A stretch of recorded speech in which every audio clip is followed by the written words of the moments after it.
नमस्कार सभी को। जैसा कि जानते हैं आप, हमारा जो चैप्टर चल रहा है 3D, उनमें हमने अधिकांश टॉपिक ले लिए हैं। तो उसी में आगे बढ़ते एक नया टॉपिक है, वो है दो रेखाओं के मध्य कोण।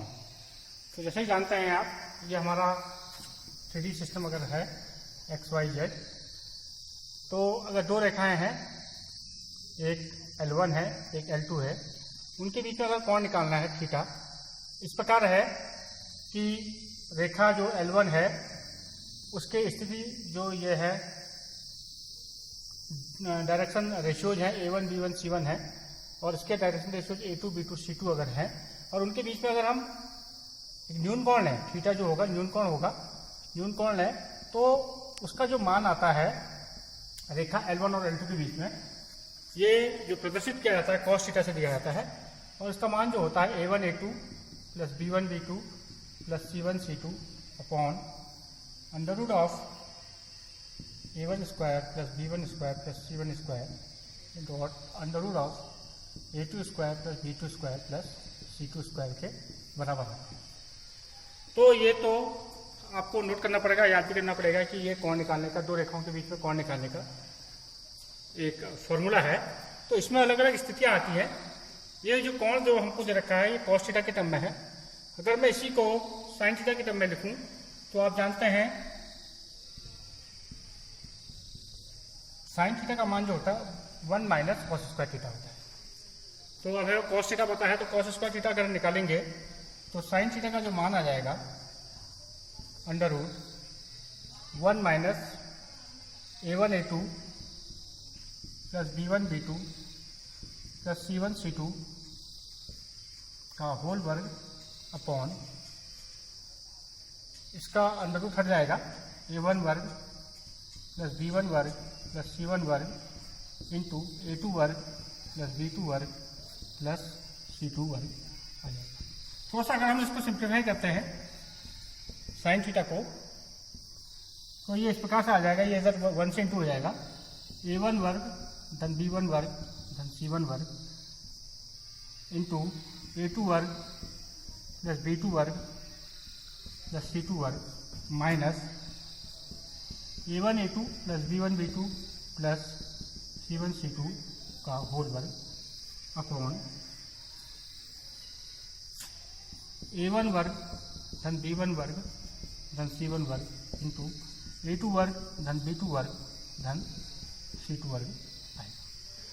थोड़ा सा हम उसको सिंप्लीफाई करेंगे तो आप ये पाएंगे, क्योंकि बहुत लंबा चलेगा, तो मैं इसको डायरेक्ट लिख दे रहा हूँ। क्या सिंप्लीफाई करके आ सकता है, इसको क्या लिख सकते हैं, इसको लिख सकते हैं हम A1 B2 minus A2 B1 का होल वर्ग plus B1 C2 minus B2 C1 का होल वर्ग plus C1 A2 plus minus C2 A1 का होल वर्ग अपॉन A1 वर्ग धन B1 वर्ग धन C1 वर्ग इंटू A2 वर्ग धन B2 वर्ग धन C2।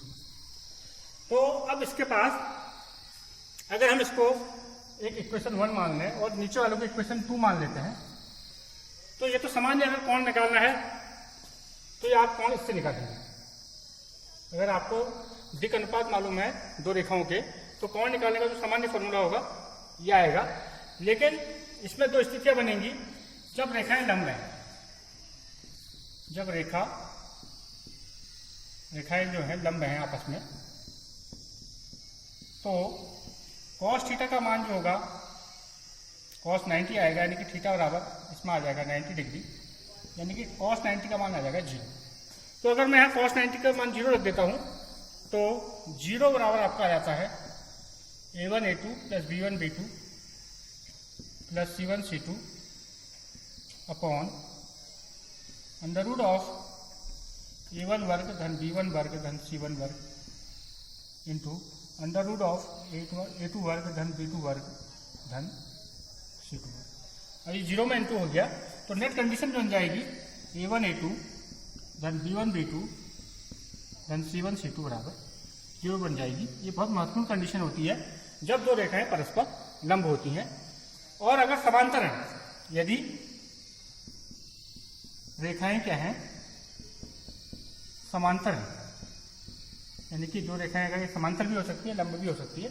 तो अगर हम समांतर में थीटा का मान जो हो जाएगा 0 आ जाएगा, तो इस थीटा का मान 0 यहाँ अगर रख देंगे तो साइन 0 का मान 0 होता है, तो आपका मान ये इसका मान 0 बराबर, ये पूरा लंबा 0 के बराबर आ जाएगा। तो समांतर की कंडीशन में अगर मैं देखूँ, समांतर के केस में क्या आ जाएगा, ये 0 आ जाएगा, ये मान 0 में चले जाएगा। इसको सिंप्लीफाई करेंगे तो इसको सीधा नोट कर सकते हैं। समांतर की कंडीशन में a1/a2 बराबर b1/b2 बराबर c1/c2, ये आपकी समांतर की कंडीशन जाएगी। यहाँ से इसको और इसको अलग अलग देखो, देखिए 0 दिखाएंगे तो समांतर की कंडीशन में a1/a2 बराबर b1/b2 बराबर c1/c2। तो ये बहुत महत्वपूर्ण कंडीशन दो आपके पास आई है।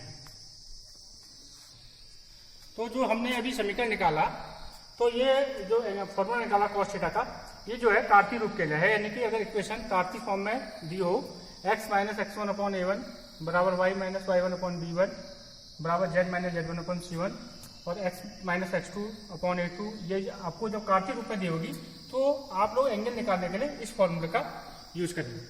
अब मान लीजिए रेखाएं जो है आपको कार्तीय रूप में नहीं दे रखी है, आपको वेक्टर रूप में दे रखी है। तो पहला समीकरण है r1 equal to a1 plus lambda v1 दे रखा है, और दूसरा समीकरण रेखा का वेक्टर फॉर्म है r2 equal to a2 plus mu v2। तो उनके बीच में जो कोण होगा cos थीटा जो होगा वो होगा vector v1 dot vector v2 upon mod of v1 into mod of v2। तो ये तुम्हारा जो होगा समीकरण cos थीटा का मान जो होगा वेक्टर रूप में होगा। तो इस प्रकार से आपने देखा, हमने दो इक्वेशन निकाली जब रेखाओं का बीच में कोण निकालने के लिए, एक कार्तीय रूप में एक वेक्टर रूप में, और उनकी दो कंडीशन बनाई, जब वो लंब होती हैं और जब वो समांतर होती हैं। तो इन पर आधारित प्रश्न तभी आप कर पाएंगे जब आपको ये फॉर्मूला याद होगा और कंडीशन याद होगी। आशा है आपको समझ में आया होगा। धन्यवाद।